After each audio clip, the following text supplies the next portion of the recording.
Hello दोस्तों, कैसे हो आप सब। उम्मीद करता हूँ कि आप सभी अच्छे होंगे। दोस्तों आज की वीडियो में हम बात करने वाले हैं कि हमें कौन सी चीज़ें करनी चाहिए, कौन से वो रास्ते अपनाने चाहिए जिनको हम अपनाकर अपनी ज़िंदगी की, अपने जीवन की सारी चिंताओं को दूर कर सकते हैं। दोस्तों हम ये दूर करने वाले हैं भगवान श्री कृष्ण की एक छोटी सी कहानी के माध्यम से। तो दोस्तों आइए शुरू करते हैं एक छोटी सी कहानी। दोस्तों अगर चैनल को सब्सक्राइब ना किया हो तो दोस्तों थोड़ा सा सब्सक्राइब कर लो, लाइक और कमेंट कर लेना दोस्तों। तो दोस्तों हम आपको इस कहानी से बहुत कुछ सीखने को मिलने वाला है, इसीलिए इस कहानी को आप अंत तक ध्यान से ज़रूर पढ़िए। तो बिना समय को गवाए चलिए कहानी की शुरुआत करते हैं। दोस्तों इस कहानी की शुरुआत होती है एक बिजनेसमैन से, जो अपने बिजनेस को लेकर काफ़ी चिंता किया करता था कि क्या होगा, आने वाले कल में क्या होगा और आगे क्या होगा, कैसे मेरा काम आगे बढ़ेगा और उनके इस व्यवसाय को उनका बच्चा संभाल पाएगा कि या नहीं संभाल पाएगा। दोस्तों इस चिंतन मनन में वो दिन रात ही डूबा किया करता था। दोस्तों उस बिजनेसमैन का एक लड़का था जो उनसे काफ़ी बार कहता रहता कि पापा आप मुझे हमारे इस बिज़नेस को संभालने का एक मौका दीजिए, क्योंकि अब मुझे भी बिज़नेस करना आ गया। लेकिन वो व्यक्ति कभी भी अपने बेटे को मौका नहीं दे पाता, क्योंकि बिजनेसमैन को चिंता थी कि कहीं लड़का बिजनेस पूरा का पूरा डुबो ना दे, तो वो उसको कोई भी मौका नहीं दे पाता। दोस्तों एक दिन इस बिजनेसमैन को दिल का दौरा पड़ जाता और इसके चलते उसको हॉस्पिटल में भर्ती किया जाता। जैसे ही ये खबर उसके बेटे को पता चलती, उसका बेटा दौड़ करके हॉस्पिटल में पहुंच जाता।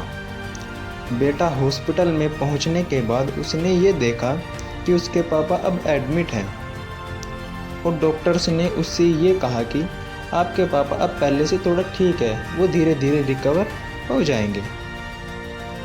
फिर उस लड़के ने अपने दोस्त को कॉल करके वहाँ पर बुला लिया, वो उसका खास दोस्त था।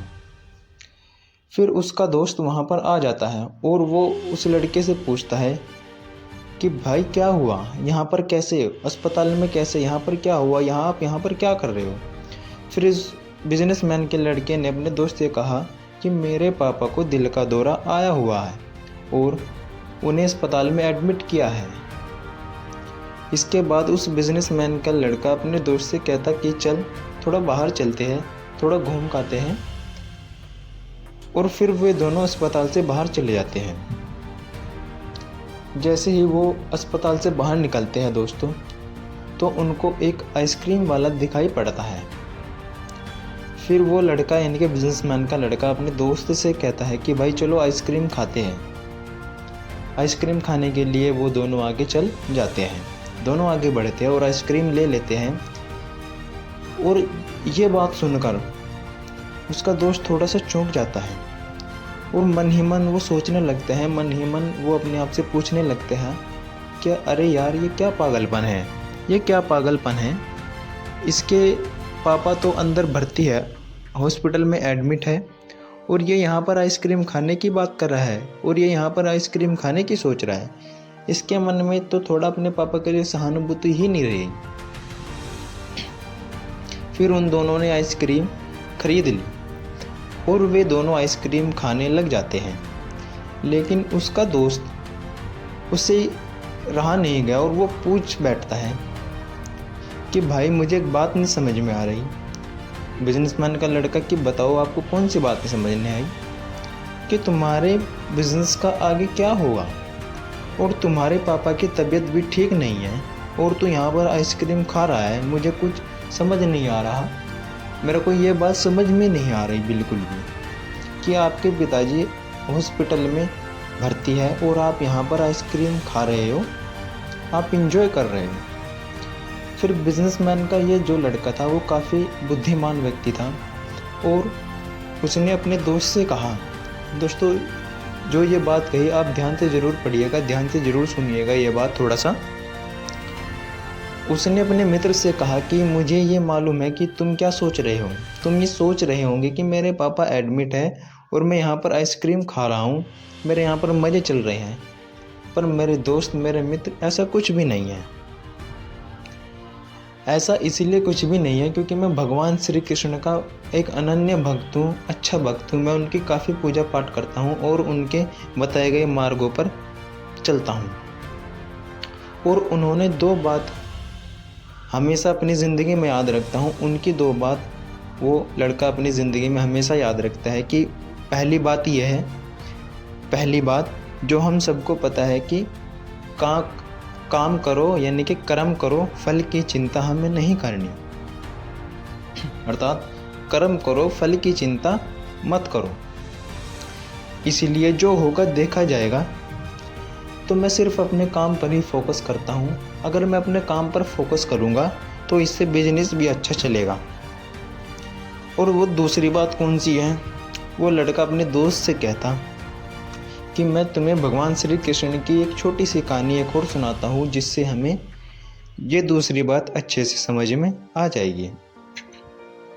भगवान श्री कृष्ण की जो पत्नी थी, जिनका नाम रुक्मणी था, उनको जब पहला बेटा हुआ तो उसका नाम प्रद्युम्न रखा गया। और प्रद्युम्न के जन्म के 10 दिन पश्चात ही प्रद्युम्न का अपहरण हो जाता। प्रद्युम्न के अपहरण के कारण रुक्मणी नाराज और उदास रहने लगी कि क्या हो गया कि जन्म को 10 दिन पश्चात ही मेरे बेटे का अपहरण हो गया। वो भगवान श्री कृष्ण जी से कहती कि प्रभु क्या होगा, मेरा बेटा कहाँ है, वो किस स्थिति में है। तो भगवान श्री कृष्ण रुक्मणी जी से कहते कि चिंता मत करो देवी आप, क्योंकि प्रद्युम्न जहाँ पर भी होगा वहीं पर ठीक होगा। लेकिन इतना समझाने के बावजूद भी रुक्मणी अपने बच्चे की चिंता में उदास और निराश रहती थी। वो दिन रात चिंतन मनन क्या करती कि मेरा बेटा कहाँ होगा और किस स्थिति में होगा। इस तरीके से चिंतन मनन करते माता रुक्मणी जी को 18 साल बीत गए। उनके 18 साल बीत गए इसी चिंतन मनन में कि मेरा बेटा प्रद्युम्न कहाँ होगा, वो कब आएगा, किस हाल में होगा। लेकिन जैसे ही 18 साल बीत जाते हैं तो 18 साल के बाद द्वारका में माता रुक्मणी जी के बेटे प्रद्युम्न की वापसी हो जाती है। और जब प्रद्युम्न द्वारका में वापस आए तो उनके साथ में उनकी पत्नी मायावती भी थी। अब समस्या ये थी कि मायावती उनकी पत्नी, प्रद्युम्न की पत्नी, उनसे 20 साल बड़ी थी उम्र में। वहीं एक तरफ माता रुक्मणी एक तरफ तो खुश हुई कि मेरा बेटा वापस आ गया है, कि मेरा प्रद्युम्न वापस आ गया है। वहीं दूसरी ओर माता रुक्मणी दुखी भी हुई क्योंकि उन्होंने इतनी बड़ी लड़की से शादी की, इसलिए वो दुखी भी हुई। माता रुक्मणी फिर से भगवान श्री कृष्ण से जाकर कहने लगी कि प्रभु ये आपकी कैसी लीला है, ये आपकी क्या माया है कि एक तरफ खुश देते हो और दूसरी तरफ दुख भी देते हो। तो फिर भगवान श्री कृष्ण जी ने माता रुक्मणी जी से कहा कि जो हो गया उसको स्वीकार कर लो और आगे बढ़ो और चिंता मत करो, जो होगा ठीक होगा। लेकिन माँ रुक्मणी ये कह रही थी कि बड़ी लड़की से ही शादी क्यों की, उसको क्या केवल यही लड़की मिली थी शादी करने के लिए? अपनी उम्र से 20 साल बड़ी लड़की से उन्होंने शादी की। तो माता रुक्मणी इस बात को स्वीकार नहीं कर पा रही थी दोस्तों। इस कारण माता रुक्मणी को इसी चिंतन मनन में कि उन्होंने 20 साल बड़ी लड़की से शादी की, इसी चिंतन मनन में उनके 8 साल तक माता रुक्मणी जी बहुत दुखी और निराश रही। और 8 साल के बाद भी माता रुक्मणी जी को स्वीकार ही करना पड़ा कि प्रद्युम्न ने जो यह शादी की वो ठीक है और इसके लिए ज़्यादा चिंता करने की कोई ज़रूरत नहीं है। और इस शादी को उन्होंने स्वीकार कर लिया। तो दोस्तों क्या होता है कि एक तरीके से माँ रुक्मणी जी ने अपनी ज़िंदगी के 26 साल तो उदासी में बिता दिए। तो अब क्या निकलता है इस कहानी से?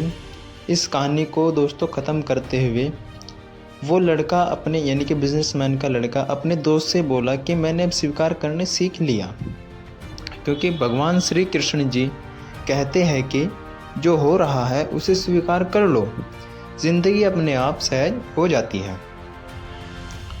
दोस्तों, अभी ये जो छोटी सी कहानी है, ये हमें 2 बातें सिखाती है और यही बातें मैं आपके साथ शेयर करना चाहता था कि हमारी ज़िंदगी में जो कुछ भी घटता है, हमें उसे स्वीकार करना सीख लेना चाहिए और फिर ज़िंदगी अपने आप सहज हो जाएगी। और हमारे नियंत्रण में जितनी भी चीज़ें होंगी, उन चीज़ों पर तो हमें ज़रूर नियंत्रण रखना चाहिए, लेकिन जो चीज़ें हमारे नियंत्रण से बाहर हैं, उन चीज़ों को हमें स्वीकार कर लेना चाहिए। अगर हमने स्वीकार नहीं किया तो हमें भी माता रुक्मिणी की तरह बहुत सालों तक उदास रह जाएंगे। दोस्तों, हमें माता रुक्मिणी की तरह उदास नहीं रहना, हमें जो होता है हमें उसको मान लेना चाहिए। अगर वो चीज़ें हमारे नियंत्रण में हैं तो हमें उसको बदलने की कोशिश करनी चाहिए, धीरे धीरे बदलने की कोशिश करनी चाहिए। परंतु जो चीज़ हमारे नियंत्रण में नहीं है, हमें उसके ही रूप में ढल जाना चाहिए, हमें उसको बदलने की कोशिश नहीं करनी चाहिए, क्योंकि वो चीज़ें हमारे नियंत्रण में नहीं है। तो दोस्तों, आज की कहानी में इतना ही। दोस्तों, अगर कहानी आपको अच्छी लगी तो दोस्तों लाइक, कमेंट और चैनल को सब्सक्राइब ज़रूर कीजिए। धन्यवाद दोस्तों।